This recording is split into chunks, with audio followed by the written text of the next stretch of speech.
Hello everyone. So basically मैंने project management और फिर बहुत सारे सब्जेक्ट का आप लोगों को स्ट्रैटेजी बता दिया है, CSIR, ASO एनएसओ के लिए। लेकिन मैं देख रहा हूँ कि बहुत ज़्यादा इंग्लिश के लिए मुझे लगा था कि आप लोग सर्च कर लोगे, क्योंकि यूट्यूब एक पूल है जहाँ पे आप सर्च कर सकते हो ईजिली कि इंग्लिश में क्या क्या किस तरीके से पढ़ा जाए। लेकिन बहुत सारे कमेंट ऐसे आ रहे हैं जिसमें ये पूछा जा रहा है कि इंग्लिश को किस तरीके से किया जाए, क्योंकि इसका कंटेंट ज़्यादा है, ये ज़्यादा पूछा जाएगा एग्जाम में, तो उसको किस किस तरीके से डील करेंगे। तो देखो, मैं भी कुछ कुछ एग्जाम के लिए इंग्लिश पढ़ा था, अभी नहीं, 1-2 साल पहले। तो कुछ सोर्सेज हैं जिसको मैं रेफर किया था और मुझे लगा कि हाँ, वो मोर देन सफिशिएंट है अगर आप इस एग्जाम को प्रोसीड करना चाहते हो। तो अगर इस एग्जाम के बारे में बात करें तो जो इंग्लिश CSIR ASO SO के लिए आने वाला है, वो मेरे जो प्रोडक्शन है मेरी खुद की, वो CGL और NDA CDS लेवल के बीच में रहेगा। बीच में कहने का मतलब है कि मैं अपर लिमिट को SSC CGL वाले लिमिट को टच करता हूँ। हो सकता है लेवल इस पेपर का होगा या फिर वैरी करेगा NDA और CDS लेवल का। तो आप एक काम करना, इंग्लिश की देने जा रहे हो तो इंग्लिश में PYQs जो इन तीनों पेपर के आते हैं, खासकर SSC CGL के, ठीक है। देखो, आपको पढ़ना नहीं है क्योंकि आपका समय उतना नहीं है, मतलब मैं बता दूंगा कहाँ कहाँ से आप शॉर्ट तरीके से निकल सकते हो। लेकिन आपको मैं बताता हूँ कि PYQs SSC CGL की एक बार जरूर देख के जाओगे। जो भी टॉपिक्स मेंशन है आपके सिलेबस में, जो भी आपका सिलेबस है उसमें, जैसे इंग्लिश लैंग्वेज एंड कॉम्प्रिहेंशन के लिए समय ज़्यादा मत दीजिएगा। अगर आप इंग्लिश में बेसिक कंफर्टेबल हैं तो आप इसको आराम से कर सकते हैं। एक्टिव पैसिव, डायरेक्ट इनडायरेक्ट, फिर प्रीपोजिशंस, फिर साइनो एंटो। देखिए, साइनो एंटो जो है ना, जब तक आप इसको व्यू नहीं कीजिएगा 1-2 बार, तब तक आप इसको कर नहीं पाइएगा, क्योंकि ये चीज़ें होती हैं मेमोरी बेस्ड, ठीक है। साइनो एंटो का ऐसा कुछ नहीं है कि आप ट्रिक निकाल के याद कर लोगे। एक चैनल है जहाँ पे इसको इमेजिनरी ट्रिक में बताया जाता है, मतलब इमेज के बेसिस पे ट्रिक बताया जाता है। उसमें लगभग SSC CGL की या फिर एक मेडिजी की बुक आती है, मेडिजी इंग्लिश मेडिजी, ठीक है, जिसको मैंने भी रेफर किया था, ठीक है। तो इसके लिए मैं बता देता हूँ, मेडिजी इंग्लिश की बुक आती है, लेकिन वो बुक को आपको रेफर नहीं करना है। देखो, बहुत लोगों को भी पता नहीं है, कुछ लोग कह रहे हैं कि पूरा बेसिक से पढ़ो, क्वेश्चन बना के डायरेक्ट फायदा नहीं है, उतना टाइम नहीं है आपके पास, लग्जरी भी टाइम का नहीं है, तो हम लोग उस तरीके से प्रोसीड करेंगे। तो मेडिजी की एक बुक आती है रेड कलर की, उसको पढ़ना नहीं है, उसकी वीडियोस देखनी है, क्योंकि अगर आप पढ़ने बैठोगे तो आप उसको सिक्वेस्ट्रेट नहीं कर पाओगे। तो उसको आपको लेके जाना है किस तरीके से, तो मैं आपको बताता हूँ। पहले हम लोग जान लेते हैं एंटोसाइने के बारे में, जान लेते हैं कंप्लीट एंटोनिम्स एंड सिनोनिम्स। आपको एक चैनल है एकदम बेसिक करके, ठीक है, एकदम बेसिक नाम ही है उसका, ठीक है। आई एम नॉट एडिंग कि वो कुछ है, मतलब मैं उसकी ऐड कर रहा हूँ, ऐसा नहीं है। एकदम बेसिक पे जाना, एकदम बेसिक्स, ठीक है। ये चैनल है, बहुत ही अच्छा है। मतलब इसमें क्या है, कंप्लीट साइनो एंटोनिम्स आपको SSC CGL एग्जाम की, या फिर आपको मेडिजी बुक की, मतलब मेडिजी जो बुक आती है, ठीक है ना, उसकी मिल जाएगी आपको। एक वीडियो होगी 8 घंटे की, उसको 2 के स्पीड से लगाना, एक बार सुन जाना, हो सके तो दोबारा भी एक बार सुन लेना जाने से पहले। उससे आपका एंटोसाइनो का खत्म हो जाएगा, जो भी परेशानी होगा, ठीक है। आराम से कर लेना, वो आपको मिल जाएगा यूट्यूब पे। मैंने चैनल नेम मेंशन कर दिया, तो आपके लिए खोजना आसान होगा। अब ये मत कहना सर लिंक दे दो, PDF दे दो, ये कर दो, दिस कर दो। यार, मैं PDF देने के लिए नहीं बैठा हूँ यहाँ पे, आप PDF मत मांगा करो, ठीक है।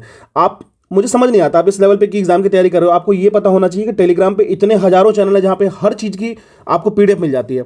घटना चक्र खोजोगे, घटना चक्र मिल जाएगी। जो भी किसी भी बुक की PDF खोजोगी, PDF की टेलीग्राम चैनल चलाते हैं लोग यार, तो उनसे आप आराम से हेल्प ले लो। आपको किसी भी जो आपको डिक्टेट कर रहे हैं या हेल्प कर रहे हैं, उनसे PDF मांगने की जरूरत ही नहीं है। अगर आप थोड़ा सा अपना सोच लोगे कि किस तरीके से ले सकते हो, बहुत ही आसान तरीका है, उसमें कुछ करना ही नहीं है, बस थोड़ा सा सर्च करना सीख लो, बहुत ही बेसिक है, ठीक है। तो ये मैंने आपको बता दिया साइनो एंटो के लिए।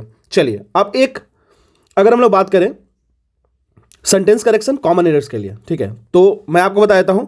एक निमिषा बंसल मैम है, आपको पता होगा, सेकंड सोर्स में बता रहा हूं, निमिषा बंसल मैम है, ठीक है। इनकी एक वीडियो है, आपको 120 रूल्स ऑफ ग्रामर्स, ठीक है। मैं फिर से बता रहा हूं, ये लोग मुझे स्पॉन्सरशिप नहीं दी है, बट इनकी कंटेंट अच्छी है, इसलिए मैं आपको बता दे रहा हूं। तो 120 रूल्स ऑफ ग्रामर है, जो वीडियो लेंथ आपको 11 घंटे 30 मिनट की होगी। इसको आप 1.25 या 1.5 की स्पीड से सुनना। अगर आपको लगता है कि एक बार आपको सेटिस्फेक्शन मिलेगा, मेंटल पीस होकर जाओगे एग्जाम देने, तो आपको लगेगा हाँ ये चीज़ें मुझे पता है, मैं इस पर कुछ कर सकता हूँ या कर सकती हूँ, ठीक है। तो ये दो टॉपिक मैंने बता दिया आपको, syno anto, common errors, sentence correction, ठीक है। एक्टिव पैसिव डायरेक्ट इनडायरेक्ट भी आपको एकदम बेसिक्स वाले चैनल में मिल जाएगा। लेकिन मैं आपको बताऊंगा कि ये जो दोनों टॉपिक है ना, active passive and direct indirect, इसको नीतू मैम से कर लेना, मिल जाएगा यूट्यूब पे आराम से। Active passive and direct indirect / Neetu ma'am लिखना, मिल जाएगा, ठीक है। इडियम्स एंड फ्रेजेस, ये भी आप एकदम बेसिक्स वाले चैनल से ही कर लेना, ठीक है। 5-6 घंटे की वीडियो होगी, या फिर जितनी की भी होगी, एक बार आप देख लेना, ये दोनों चीज़ उसी से करना 100%। पंक्चुएशंस भी आप निमिषा बंसल मैम से कर लेना। ये 3 सोर्स से आप आराम से इस पूरे के पूरे जो हमारा सिलेबस है ना, उसको आप आराम से 2 या 3 दिन में कर लोगे और अच्छे खासे मार्क्स कैरी करता है तो आप इसको कर लोगे। इससे ज़्यादा आपको समय देने की जरूरत बिल्कुल भी नहीं है, ठीक है। इससे ज़्यादा अगर आप टाइम दे रहे हो उस पर तो अपना ही लॉस कर रहे हो, क्योंकि आपको बहुत सारी चीज़ें ऐसी करनी है, जैसे मैंने ऑलरेडी बताया है CSIR वाले अपने सेगमेंट में किस तरीके से सारी चीज़ों को प्रोसीड करनी है। जैसे पॉलिटी हो गया, इकोनॉमी हो गया, फिर हिस्ट्री हो गया, जियोग्राफी हो गया। मेजॉरिटी ऑफ पोर्शन तो मैंने खुद करा रखा है। मोस्ट प्रोबेबली एग्जाम से पहले देखो, अभी बुक जो करंट अफेयर वाली बुक है, बुकलेट है जो घटना चक्र वाली, वो अभी तक आई नहीं है रिसेंट वाली, ठीक है। 1 जनवरी से 1 जनवरी वाली आने वाली है, कंप्लीट 1 ईयर की, वो मैं करा दूंगा, 100% करा दूंगा। तब तक उससे पहले मैंने आपको स्पीडी करंट अफेयर की मंथली जो पीछे वन लाइनर्स आती है टॉप 300, उसको करने के लिए बोल रखा है, वहाँ उसको तैयार करके रखो। फिर उसके बाद हम लोग उसको डिटेल में पढ़ लेंगे। ये हो गया। फिर जो भी घटना चक्र है ऑलरेडी अपलोडेड है। पिक्टोरियल वाले में आपको कंप्लीट 3-3.5 घंटे में पूरी रिवीजन मिल जा रही है। और भी कुछ पिक्टोरियल हैं जो मैं डाल दूंगा, जैसे एंशिएंट हो गया, मेडाइवल हो गया, फिर मॉडर्न हो गया, ठीक है। और भी जो बेसिक चीज़ें होंगी वो मैं डाल दूंगा, ठीक है। मेजॉरिटी ऑफ चीज़ें इस एग्जाम से रिलेटेड अपलोडेड है, वो आप उसको देख सकते हो, बेनिफिट ले सकते हो, ठीक है। तो this is all about English CSIR ASO SO preparation. देखिए, इतना ही करना है, बहुत ज़्यादा भौकाल नहीं मचाना है, बहुत सारे सेट्स लगवा रहे होंगे। हाँ, इतना करने के बाद जब अगर समय बचे ना, तो कुछ कुछ सेट्स डालते रहते हैं लोग, उसको देखते रहो, ठीक है, फ्री समय में। लेकिन ये आओ करना, क्योंकि आपको ये ध्यान रखना है कि आपके सिलेबस ना थोड़ा वाइडर है, बहुत कुछ पढ़ना है उसमें, है ना, बहुत सारे एंगल्स हैं, तो उसको प्रोसीड उसी तरीके से करना पड़ेगा। This is all about English CSIR exam. आप देख लेना। देखो, मेरी प्रेडिक्शन है कि लेवल जो होगी SSC CGL को टच करेगी और NDA CDS के बीच में लाई करेगी। तो आप खुद से प्रेडिक्ट कर सकते हो कि आपको कैट का नहीं पढ़ना है, ठीक है ना, ध्यान रखना है दिमाग में। Thank you.